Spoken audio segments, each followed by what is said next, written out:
Се чувствувам виновен и се каам. Точно е тоа што пишува во обвинението. Признавам без притисок или закана. Ова е признанието на 9-мината обвинети за насилните протести на 5 мај. По ова признание обвинетите добија условни казни од 3 месеци затвор, условно за 1 година. Еден е осуден на 10 месеци, бидејќи веќе одговорал за исто вакво дело. Се работи за внукото на Мартин Нешковски.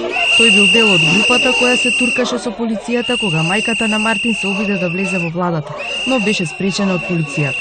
Со оглед дека заврши ова све, со оглед дека ги имаме доказите видено, јас лично, значи не можам во негово име да зборам и не би било коректно тоа, јас како адвокат и од оној печаток што имам, мислам дека он ја призна вината само за да не ја попречува постапката, само оваа постапката да се заврши заради други деца. Пресудата е заснована врз признанието и крим евиденцијата на обвинетите. Повеќето се неосудувани, но има и такви за кои веќе има санкции како малолетници и други предмети за насилство.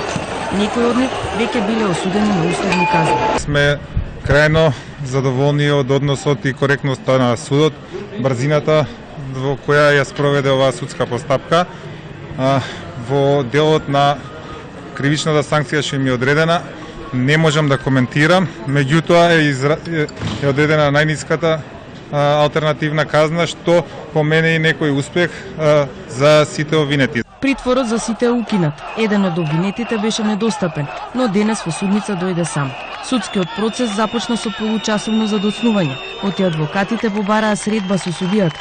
Потоа, откако влегоа во судницата, роднините на обвинетите од медиумите беа пуштени само новинарите, а снимателите и фоторепортерите останаа надвор. И обвинетите и нивните родители одбија да бидат снимани и фотографирани. Ниту еден од нив не сакаше да ја коментира пресудата.